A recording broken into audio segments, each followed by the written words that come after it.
청춘들의 남녀 관계에도 사랑할 때가 있고 미워할 때가 있습니다. 상황별로 이 남녀가 느끼는 감정이라고 하는 글이 있는데, 제가 남자가 느끼는 감정 몇 가지만 소개하겠습니다. 그녀가 밥값을 같이 내자며 돈을 건넬 때, 사랑할 때, 아, 나는 정말 행복한 놈입니다. 미워질 때, 야, 네가 더 비싼 거 먹었으니까 더 내야지. 그녀가 팔짱을 낄 때, 사랑할 때, 아, 닿는 감촉이 너무나도 좋다. 미워질 때, 날도 더워 죽겠는데 온몸에 소름이 쫙 돋는다. 마지막으로 그녀에게 쫓아다니는 남자가 있다는 소리를 들을 때, 사랑할 때, 그 남자가 밉다. 만나면 뼈도 못 추리게 해주마. 미워질 때, 그 남자가 참으로 불쌍하다. 만나면 소주라도 한 잔 사주며 그녀의 정체를 밝혀주리라. 여러분, 인생에도 사랑에도 때가 있습니다. 성경도 분명히 만사에 때가 있다라고 말씀합니다. 오늘 본문에도 때에 대해서 말씀합니다. 6절에서는 우리가 아직 연약할 때, 8절에서는 우리가 아직 죄인 되었을 때에, 그리고 10절에서는 우리가 원수 되었을 때입니다. 그런데 이 각각 이 상황은 다르지만 그것은 모두 다 하나의 동일한 내용을 말씀하고 있습니다. 그것은 바로 하나님께서 인간을 향해 부어주신, 우리를 향해서 부어주신 그 사랑의 때를 말하는 것입니다. 본문 바로 앞절인 5절 하반절에 우리에게 주신 성령으로 말미암아 하나님의 사랑이 우리의 마음에 부은 바 되었다, 이렇게 말씀합니다. 하나님이 우리를 사랑하시는데 그저 아까워가지고 쫄쫄쫄 따라주는 그런 사랑을 하시는 것이 아니라 아낌없이 부어주는 사랑, 그래서 오버플로우 하도록, 막 흘러넘치도록 그렇게 부어주시는 사랑을 하셨다는 것입니다.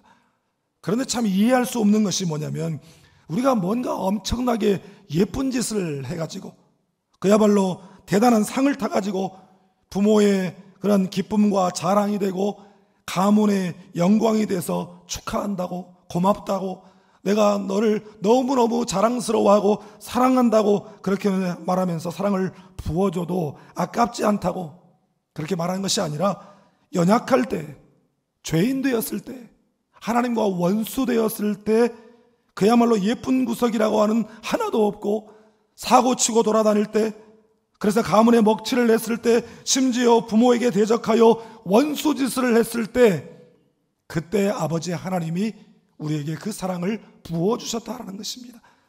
여러분, 대림절과 성탄절은 하나님의 그 이해할 수 없는 사랑의 계절이요, 사랑의 타이밍인 줄 믿습니다. 오늘 말씀을 통해서 우리 자신이 어떠한 상태에 있었을 때, 우리가 본래 어떠한 사람이었을 때 하나님이 우리를 사랑해 주셨는지를 깨닫고 그 사랑을 감사하며 찬양하며 이웃과 세상에 그 사랑을 전하며 흘려보내는 삶을 살게 되기를 주님의 이름으로 축복합니다. 먼저 오늘 보면 6절 말씀을 함께 읽겠습니다. 우리가 아직 연약할 때에 기약대로 그리스도께서 경건하지 않은 자를 위하여 죽으셨도다. 아멘. 여기서 이 연약하다라고 하는 이 말은 헬라어 아스데논이라고 하는 말을 번역한 것인데요, 이 말이 우리의 육신이 연약하다, 그래서 병들어서 몸져 누워있다, 아니면 믿음이 연약하다, 그런 의미가 아니에요. 이 말은 아무런 도움을 받을 수가 없다, 소망이 없다, 이런 뜻으로서 영적으로 전적 무능의 상태에 있다, 이런 의미를 가지고 있습니다. 그러므로 우리가 연약할 때란 자신의 구원을 위해서 우리가 할 수 있는 것이 아무것도 없는 무능한 상태에 있을 때, 아무런 힘이 없어서 어쩔 수 없이 그 죄에 따른 마땅한 그 싹신 멸망으로 나아갈 수밖에 없었을 바로 그때를 말하는 것입니다. 그러면 그러니까 믿음으로 예수를 영접하고 크리스찬이 되고 하나님의 자녀가 되었기 때문에 하나님의 사랑의 대상이 된 것이 아니라, 아직 연약할 때, 아직 죄인 되었을 때에, 더더구나 하나님의 그런 원수가 되었을 때에 하나님께서 그 사랑을 부어주셨다라고 하는 것입니다. 여러분, 그러면 연약할 때라고 하는 이 표현을 우리 믿는 사람들의 삶에 적용을 하면 어떤 영적 의미가 있을까요? 그것은 실패할 때, 꺾일 때, 넘어질 때, 무너질 때, 주저앉을 때 바로 그때를 말하는 것이에요. 속수무책으로 두 손 두 발 다 들고 아무것도 할 수 없는 상황, 그것을 연약할 때라고 지금 말씀하고 있는 것입니다. 그래서 로마서 8장 26절은 이렇게 말씀하죠. 우리 이 말씀 함께 읽겠습니다. 이와 같이 성령도 우리의 연약함을 도우시나니 우리는 마땅히 기도할 바를 알지 못하나 오직 성령이 말할 수 없는 탄식으로 우리를 위하여 친히 간구하시느니라. 아멘. 여러분, 우리가 하도 기가 막힌 일을 당하면 말문이 막혀버려요. 마찬가지로 기가 막힌 일을 당해서 그야말로 황당하고 당황해서 기도조차 할 수 없을 때가 있습니다.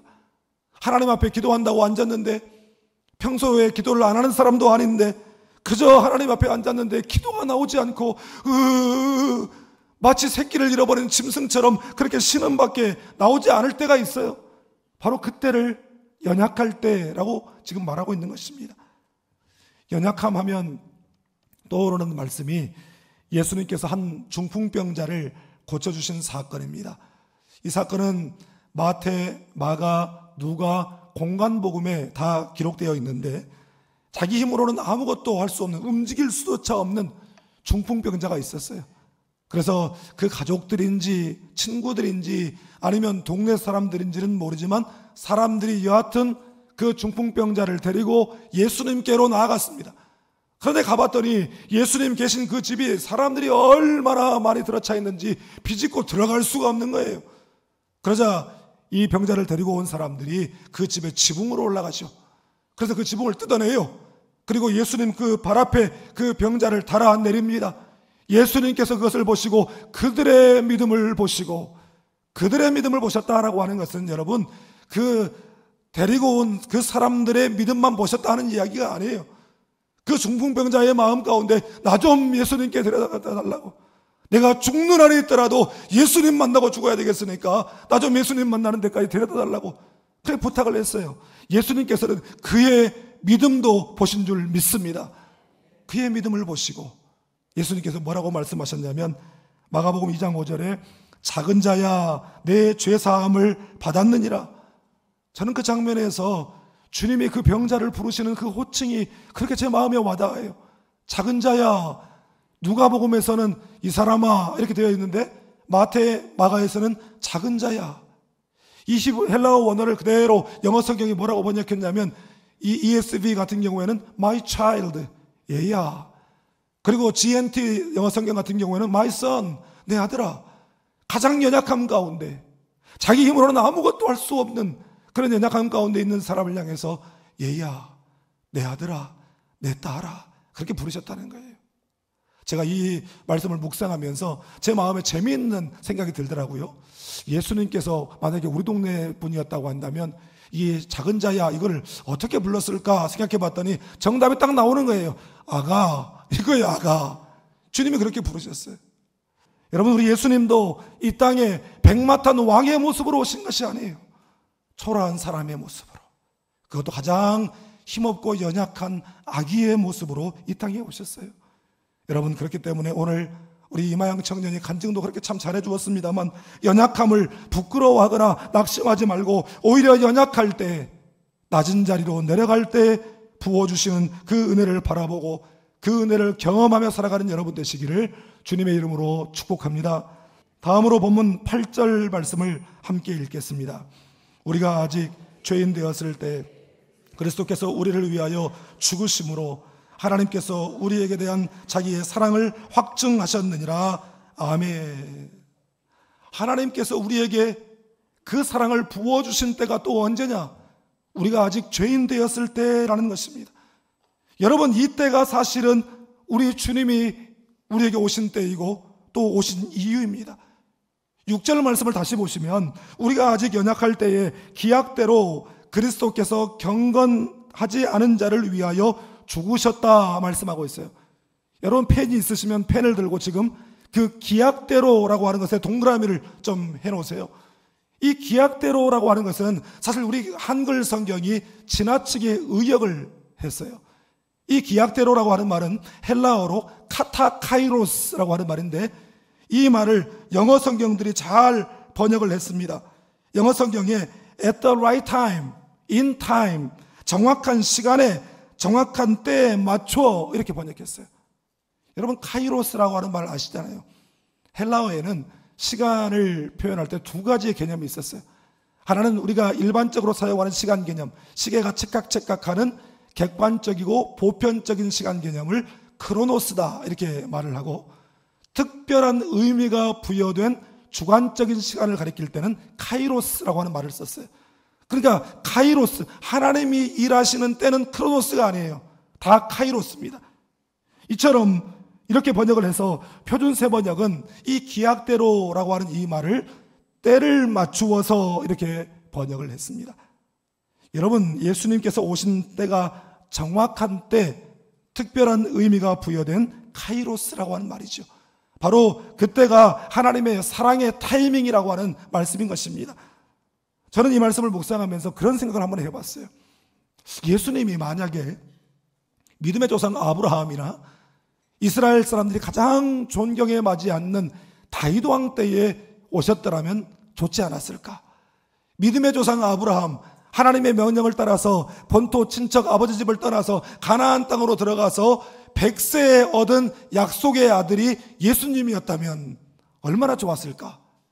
또 이스라엘 사람들이 존경하고 또 가장 강력한 시대를 구가했다는 이 다윗 왕의 아들이나 손자로 왔더라면 예수 그리스도가 이 땅에 오셔서 전파하셨던 천국 복음이 훨씬 더 힘있게 전파되지 않았을까? 이런 생각을 해봤어요.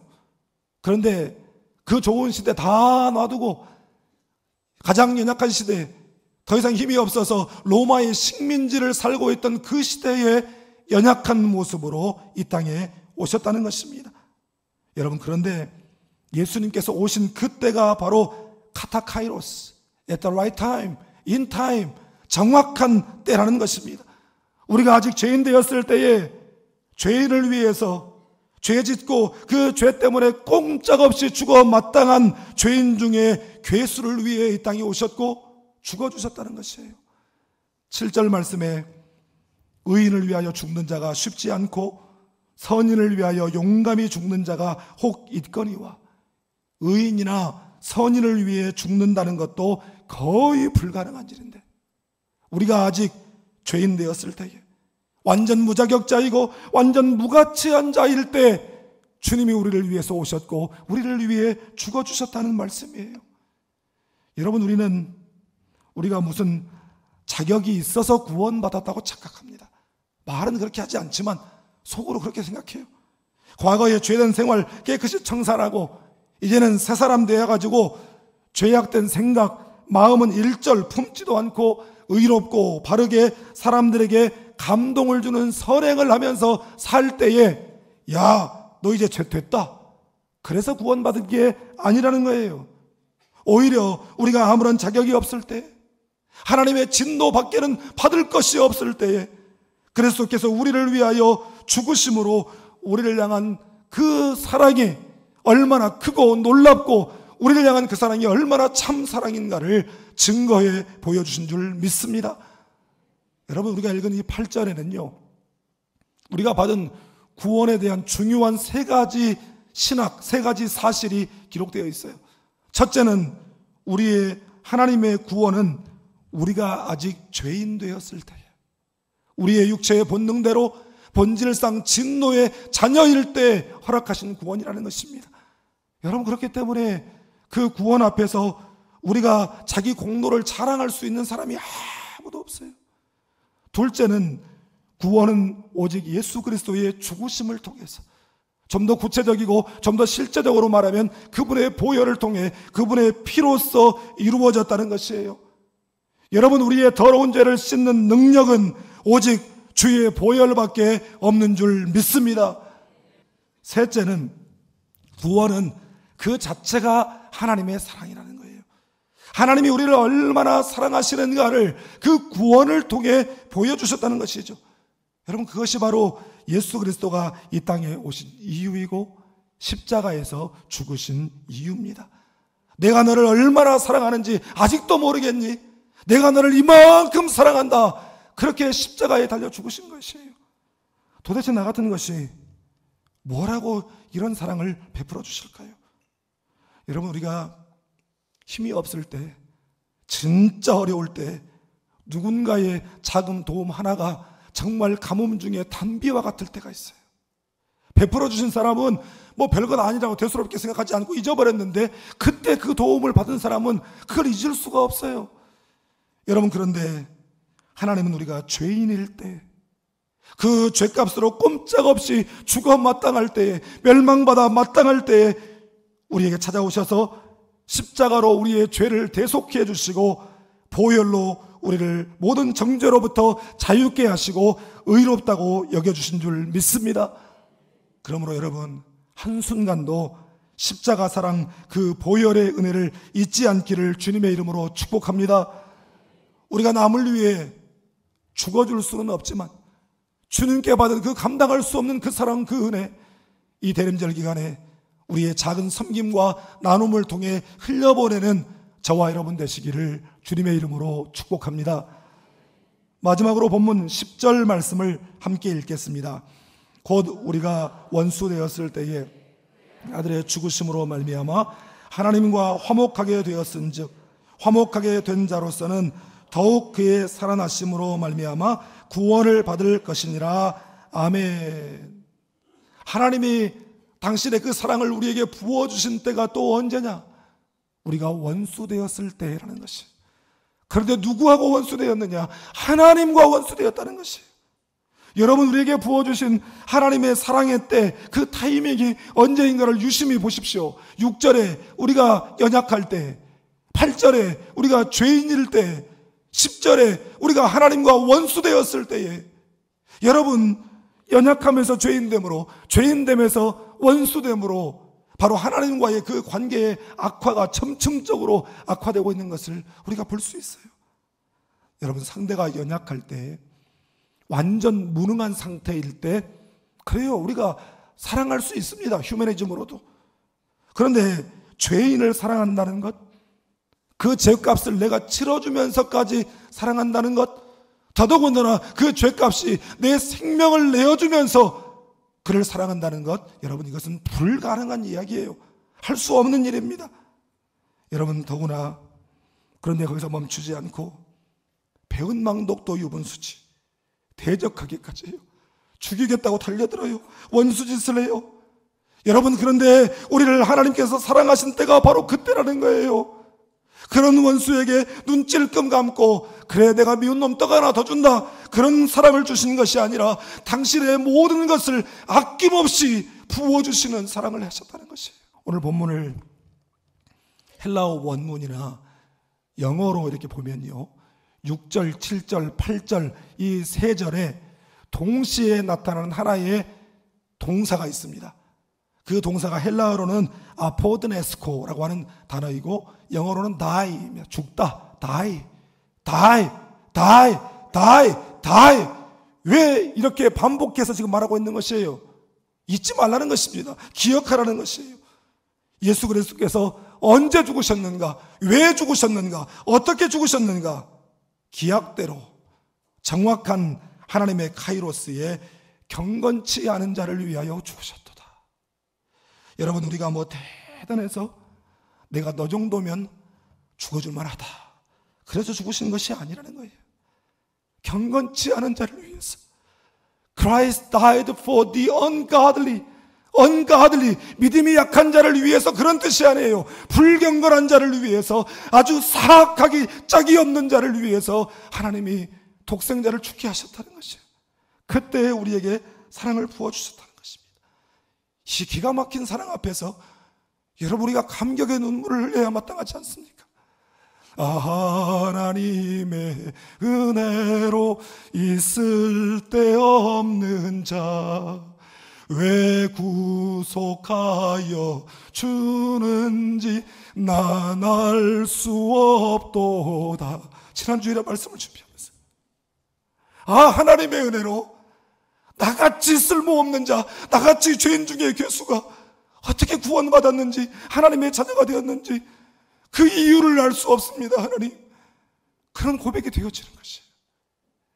여러분, 오늘날 교회가 크리스찬들이 왜 세상에서 능력을 잃어버리고 영향력을 잃어버리고 손가락질 당하고 욕을 얻어먹고 교회에 동네 세워진다고 하면 동네 사람들이 피켓 들고 와서 반대하고, 여러분 왜 그런 시대가 된 줄 아세요? 하나님의 은혜로 있을 데 없는 자 왜 구속하여 주는지 난 알 수 없었다, 그렇게 고백해야 되는데, 우리 크리스찬들의 마음 가운데 하나님의 은혜로 이 대단한 자 왜 구속하여 주는지 나는 좀 알 것 같도다, 그렇게 사니까 세상 사람들이 우리를 그렇게 손가락질하고 비웃고 욕하는 것이에요. 옛날에 우리나라에 이 산상집회, 부흥회 운동이 한창일 때, 옛날에 신앙생활 하신 분들은 60년대 70년대 얼마나 부흥회 많이 했어요. 그래서 그 부흥회가 교회에는 그때는 특별 프로그램이고 특별 이벤트였어요. 유일하게 1년 중에. 그래서 일주일씩 막 하니까 옆 교회 사면 또 그 교회 다 몰려가가지고 막 밤 12시까지 막 집회 듣고 또 같이 또 돌아오고 막 그랬거든요. 그런데 7, 80년대 한국 부흥운동의 중심에 계신 분 중에 이천석 목사님이라는 분이 계세요. 아시는 분도 계시겠지만, 이 목사님이 경기도 청평에 그 한월산 기도원 세워서 얼마나 병자도 많이 고치고 막 기적이 많이 일어났어요. 그런데 이 이천석 목사님이 집회를 가면 꼭 이 찬양을 부릅니다. 찬송을. 마음에 가득 찬 의심을 깨치고 3절을 불러요. 나 같은 죄인이 용서함 받아서 주 앞에 옳다 얻음은 확실히 믿긴. 그러면 갑자기 강대상 종을 땡 쳐버려요. 그만. 그러면 분위기가 싸해져요. 그러면 목사님 뭐라고 하냐면, 거기 죄인 있지, 그거 쌍놈으로 바꿔 불러. 그러면 다 같이 3절을 부릅니다. 나 같은 쌍놈이 용서함 받아서. 다시. 그러면 나 같은 쌍놈이 용서. 그러면 그거 부르면서 키득키득 막 웃어요. 2번, 3번 부르다가 눈물이 터지는 거예요. 나 같은 쌍놈이 용서함 받아서, 하나님 내가 쌍놈이 아니라 저는 죽일 놈입니다. 나 같은 사람이 용서함 받아서 감히 주님 앞에 옳다 얻음은, 나 같은 사람이 주님 앞에 의롭다 여김을 받으면 하나님의 은혜가 아니고 무엇입니까? 여러분, 하나님의 그 사랑이 우리에게 부어지니까 우리에게 생겨난 2가지 변화가 있어요. 하나는 8절 말씀에 죄인이 의인이 되는 신분의 변화를 경험하게 됩니다. 그리고 또 하나는 10절 말씀에 하나님과 원수되었던 자가 하나님과 화목하게 되는 관계의 변화를 경험하게 돼요. 이처럼 하나님 안에서 그 사랑 때문에 신분의 변화를 경험하고 관계의 변화를 경험하게 된 사람의 축복이 11절 말씀에 나와요. 우리 함께 읽겠습니다. 그뿐 아니라 이제 우리로 화목하게 하신 우리 주 예수 그리스도로 말미암아 하나님 안에서 또한 즐거워하느니라. 아멘. 사랑하는 여러분, 하나님은 원수된 우리를 사랑하셨어요. 여러분, 그에 비하면 우리가 세상 살면서 갖고 살아가는 관계적 감정과 갈등의 문제는 아무것도 아니잖아요. 십자가 때문에 그 기쁨과 그 은혜와 그 즐거움을 잃어버렸어야 되겠습니까? 이 대림절 기간에 여러분들 마음에, 우리 공동체 안에 형제를 향해 자매를 향해 행여라도 불편한 감정들과 그런 마음이 있다고 한다면 십자가의 사랑으로 용서하고 화해할 수 있기를 축복합니다. 우리가 아직 연약할 때, 우리가 아직 죄인 되었을 때에, 우리가 하나님과 원수 되었을 때에 그때를 하나님의 사랑의 카이로스로 여기시고 예수 그리스도를 우리에게 보내주시고 그를 통해 부어주신 하나님의 그 놀라운 그 사랑, 그 은혜 앞에 감격하고 감사하며 이제는 그 사랑, 그 은혜 세상으로 흘려보내는 삶을 살아가는 우리 모두가 다 될 수 있기를 주님의 이름으로 축복합니다.